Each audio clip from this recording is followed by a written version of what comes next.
I'm right now in West Bengal, North India, just below our training school. Our training school has an outreach to Nepal, and we also have some students from Assam. On this mission trip, we're going to take you into Nepal and let you see some of the results of Layman Ministries' work. We'll show you a church dedication of a new church that was just recently built by a group of Korean Adventists, and how one of our workers did the groundwork there, and show you some of the other areas in Nepal where we're working right now. So join us now as we take you on another adventure into the country of Nepal and North India.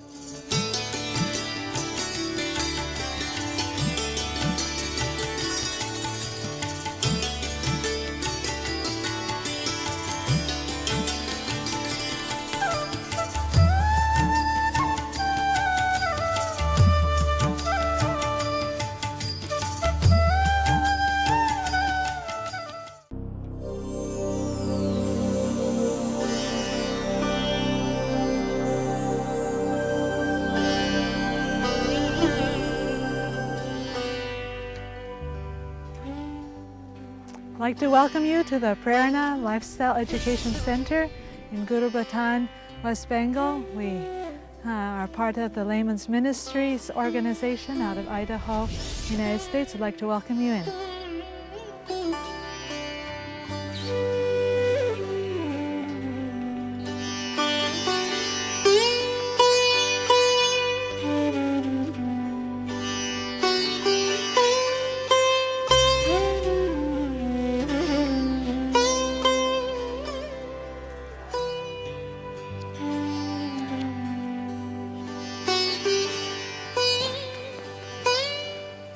This is my mother's and my room where we stay, as well as often where we have our different meetings and care for many of the interests of the center. And here we have one of our young men's hostel rooms.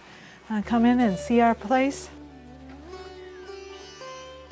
This is where several of our male students stay, and this is where they have been for the last 2 years. This is our restroom, and where we take our baths. Sorry. Man, the water's freezing cold here. I'm sorry. This is where they take their baths, by the way. That's what I was just doing.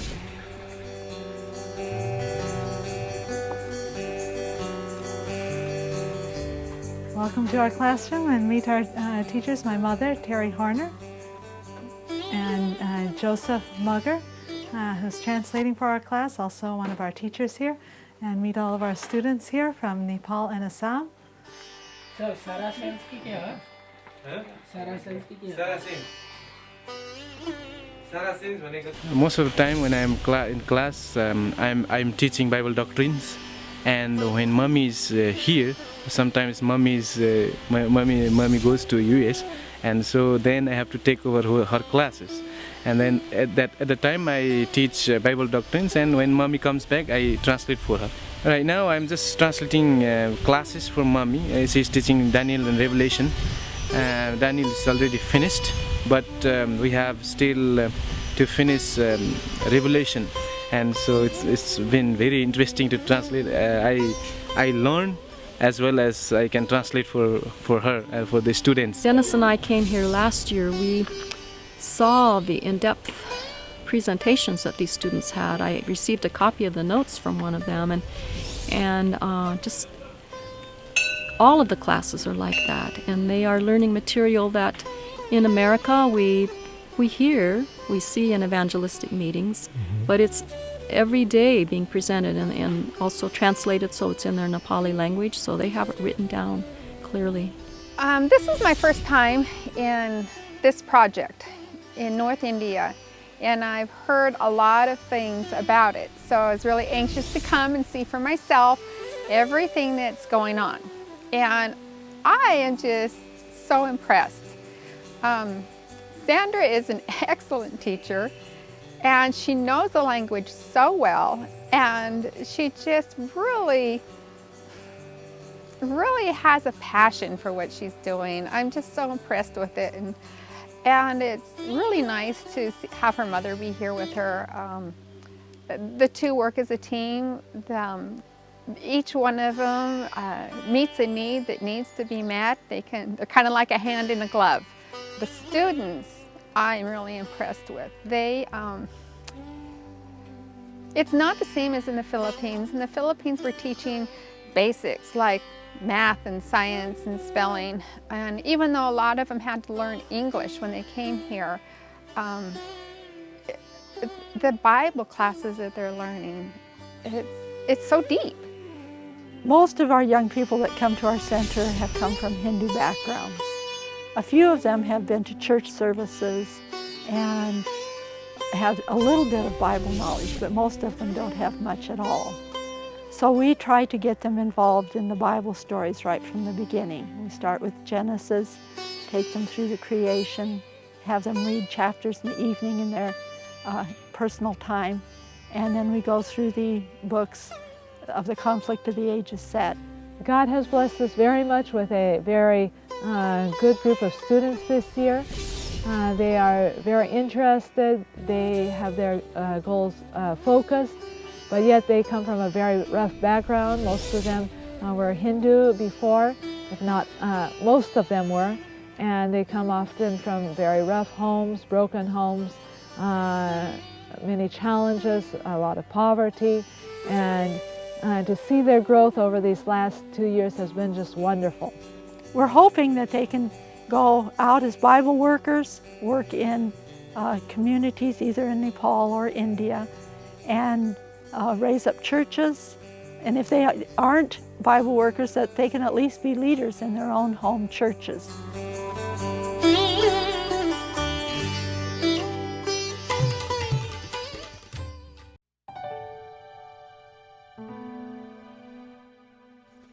Besides solid biblical training, the students also get taught how to use tools they need for outreach.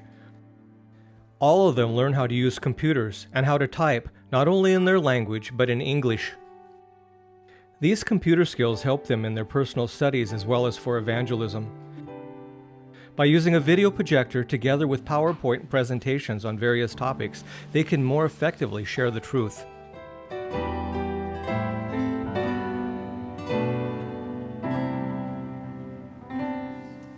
There's a tailoring shop that I just loved because I loved to sew.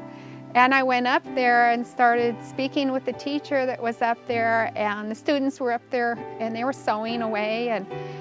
And he said, "Oh, these shirts that they have on, beautiful dress shirts, they sewed themselves. They're dress pants, they sewed themselves. You know, it looks like something you'd buy out of the store, probably better. I'm sure they're better quality."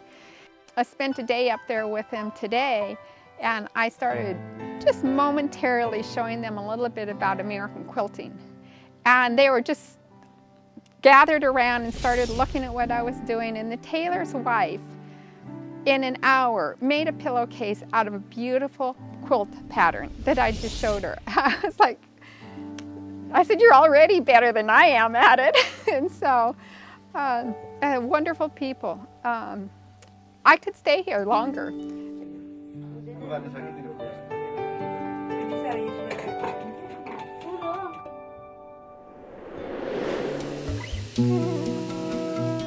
All the students and staff help in the kitchen, which gives the students an opportunity to learn culinary skills.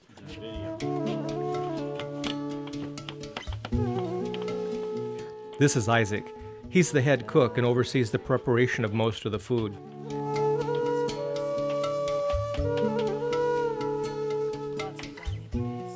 Today they're making some dumplings. Food preparation is a very social time. All the meals are healthy and tasty as well. The students mostly come from Nepal, but we also have some from places like Assam and other regions of India.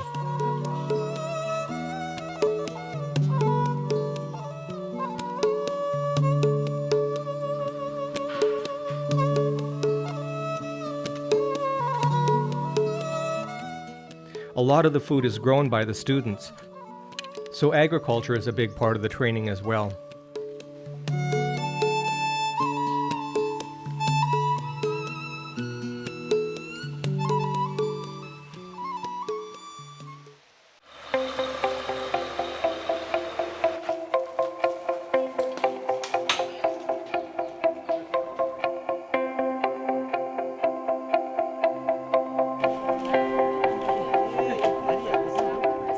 waiting for the rest of the people to come down from the center up this hill. Everybody's carrying their bags down this steep stone stairway to load up on the Jeep because we're heading to Nepal this morning.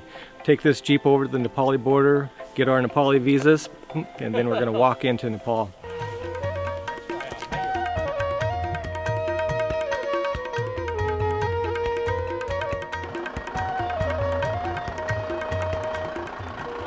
Traveling in this part of the world can be really tough, with long hours of being crowded onto a Jeep or a bus.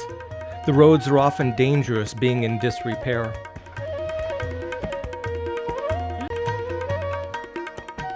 On the way to Nepal, we wind down some steep canyons till we come to the Tista River.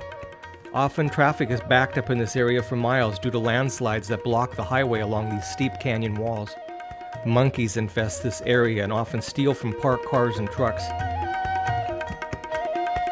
Finally, you come to Tiger Bridge.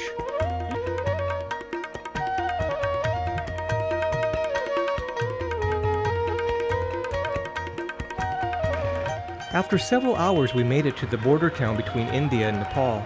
The streets are always filled with festivities.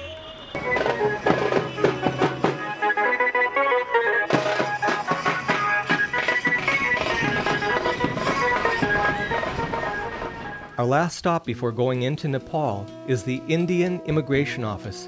This is where we get our visas stamped. This time our Jeep driver was allowed to drive across the long bridge that crosses the river that is the border between India and Nepal. We then boarded a bus for the long trip to Silas's home in central Nepal. These are my Nepali friends right here. You're my bodyguard, son.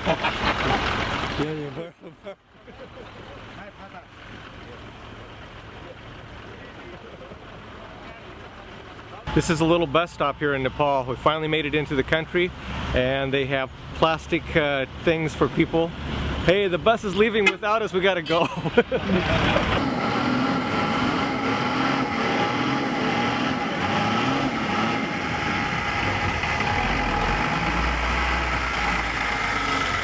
Yeah. That was a killer bus ride. We were hours and hours, and now it's 1:30 in the morning. We finally made it to our destination here in Nepal, and we're ready to go to sleep. We woke in the morning to ladies making breakfast. This is the home of Silas, one of Layman Ministries' Bible workers. I'm making chapatis this morning. I'm having fun rolling them out. I'm not very experienced. I have a hard time making them round, but I'm trying anyway. But it's better than a glass. This is chapati. We had a short worship and then started planning out our time together.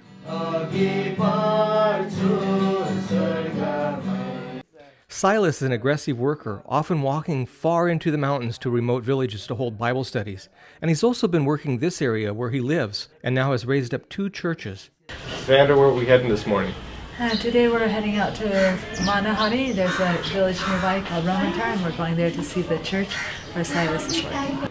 This morning we had to wait for our taxi driver, so I always enjoy watching life as it is in different cultures.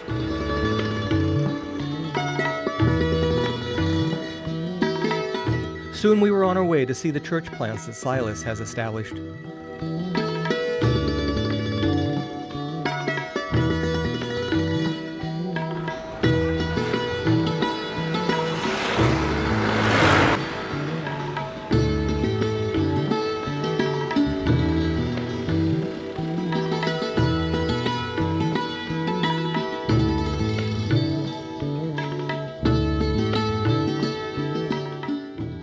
This church was being built by a team of South Koreans. This same team has built several churches across Nepal. Often Layman Ministries does the groundwork, and then teams like this one will build a church. There's times where we also build the churches as well.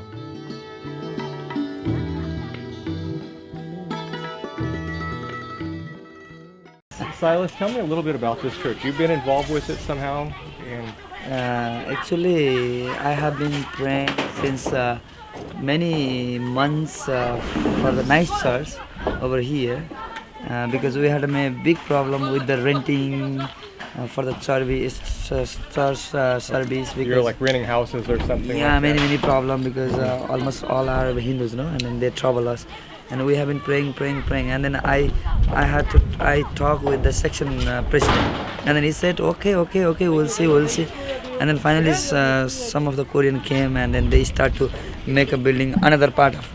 So it's been kind of a team effort then. Of like, Yes, sir, whole team, construction team they are, and then God answers our prayer, and then He accepts our request, and then He start to work here, and all those things they did themselves. How long have you been doing like field work in this area? Around to 1 year, over here, but in this city around 4 years I'm working. 4 years, huh? Yes. And this is the church that's getting dedicated tomorrow? Yes, sir. And they're just finishing putting the roof on right now. Next we headed over to see the other church plant.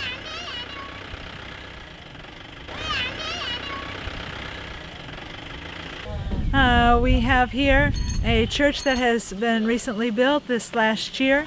This church is built for those who have been displaced from their mountain villages by landslides and floods.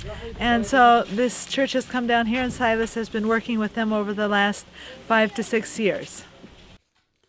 The funding for this church came from an American pastor by the name of Charles Schultz as a memorial to his late wife, Elizabeth.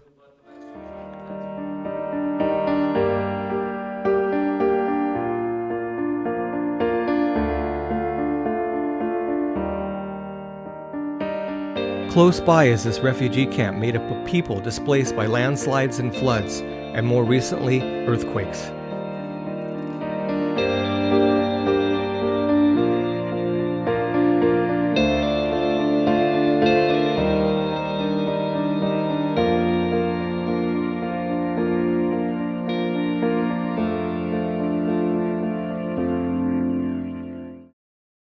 We're heading over to the dedication of the church right now this morning on Sabbath.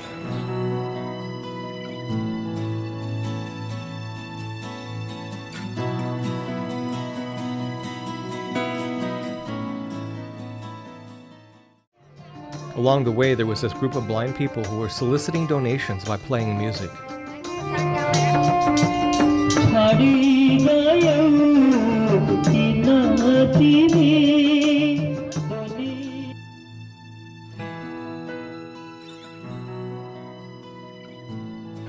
That turned out to be quite a bit longer walk than we expected. I think we walked about, 3 miles, something like that. Now we're waiting for everybody to show up here for the dedication this morning. They said there's going to be quite a few people coming. So it's going to be a small church, big gathering. It's going to be interesting to see how everybody's going to fit inside the church.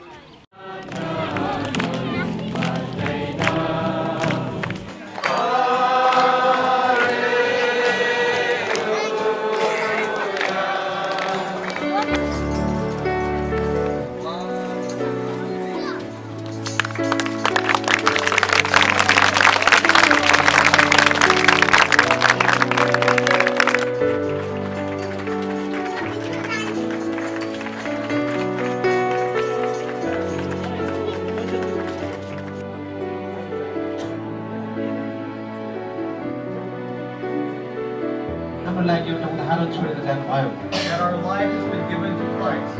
Listen. Here's the church, and there's the steeple. Look inside and see all the people. It sounds so nice. After Sabbath, we took a terribly crowded and bumpy all-night bus to visit another church plant. Around 4 a.m. we got out along the highway. The air was cold and the small shops were just starting to come to life. A friend of Joseph picked us up in a jeep at daybreak and took us to the base of this large mountain. In the rural areas of Nepal, growing food is an essential part of survival. So you guys didn't get cooked on the bus last night? I shed a few layers, and so then I was just perfect. All night long I was like on the bus, like I must have been sitting on a heater or something, because I was like taking my sweaters off, my shirt off, and I just in my t-shirt, and then having to put my coat back on, and it was like crazy. But so Joseph, this is a place where you used to live, or you used to work, or Where are we going? Right now? This is the road to my home place, and so. You mean your family's up here? Yes. Too? Yes. Oh, really? My family lives up there, and so this is the road for the vehicle, and we have another different trail that people can walk if there is no vehicle. So this is the wrong way. If you walk, it will take 4 hours or something. How long is it by road going this way? If you walk 4 hours, if you go by vehicle, it will only take like one hour jumping up and down in the vehicle, and so it is very difficult. You've been up here before, haven't you? I've been here the first time when they had made it. It was so bad I decided not to go by vehicle. I walked.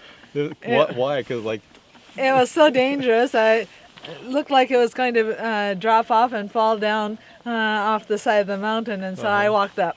For the first time, I went to I rode on a vehicle. By the time I got in the mountain, my body was all sore. I decided I'll not ride in a vehicle because you're getting beat up, like bouncing around. So, yeah, and the other thing is that I pay money, and also I get body ache. So if I walk, I get exercise, and I save money. So it's good all around. Yeah. What kind of work have you been doing up here? And have you been doing like evangelism up here or Bible studies? Or? Yes. I've been I've been leading in the construction of church building there, and so we once in a while we come for the evangelism meeting, and we encourage believers, and there are some gospel workers, and we help with them. We've had several groups of students come up here at different times and hold programs in the mountain. And all total baptized members are about 20 or 25. Oh, so you've had some baptisms up here? Yes. And it's from the groundwork that our students have done? Right, yes. Well, that's good. We had a program, the first program we had in the southern part of Nepal included his family and several other believers, and that was back in the year 2000. And so we've started the work here since then. Have you had any of the American missionaries work up here with you, or has it been mostly the Nepali students from the center? And also we had Judy and Dennis Skanduna also come to help us up here. Yeah. Good. Well, let's go up there. Okay. Let's.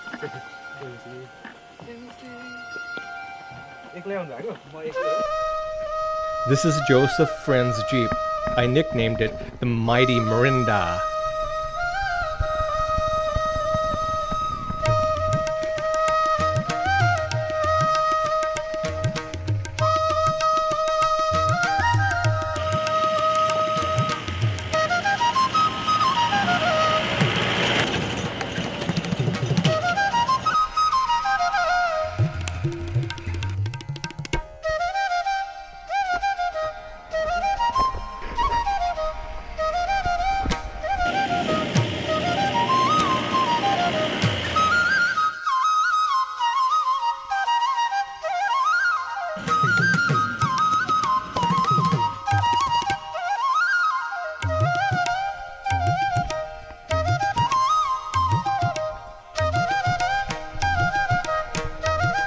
This road reminds me of something that we would travel on in North Idaho, going up into the steep ravines.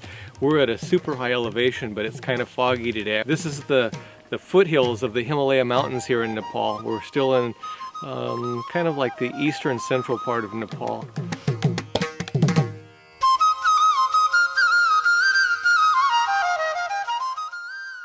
One of the main sources of income in this regional area is growing and harvesting broom grass. And as the name indicates, the grass is made for, well, making brooms.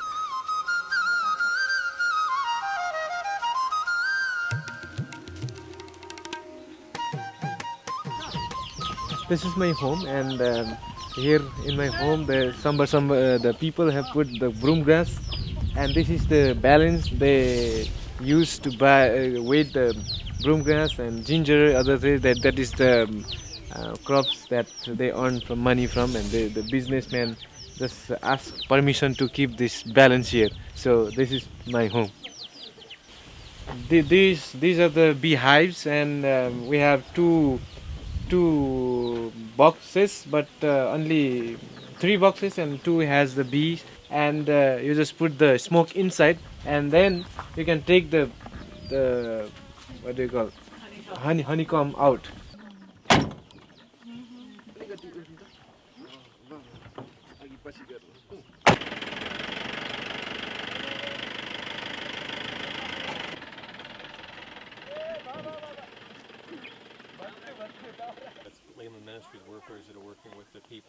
Joseph was excited to show us the new church that was being built in his home area.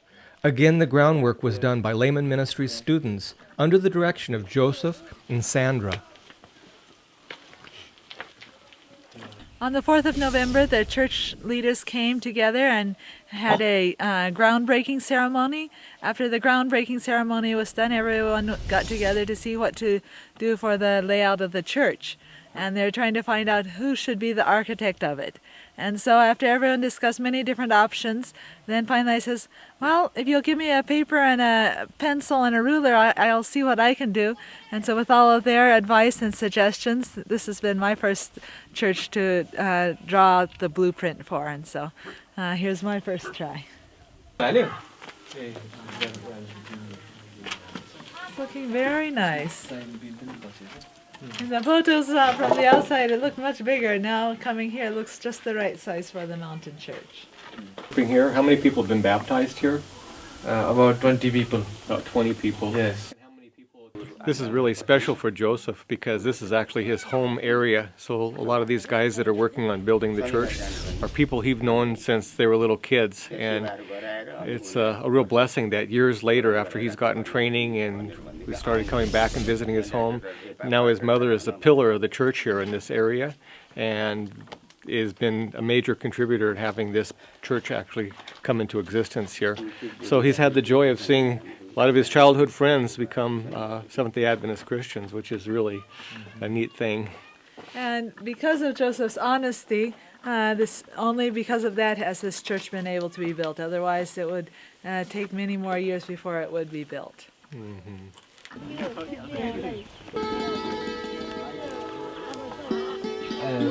Try Matthew 7:1. Very nice. Only to find out later we really didn't understand what was going on.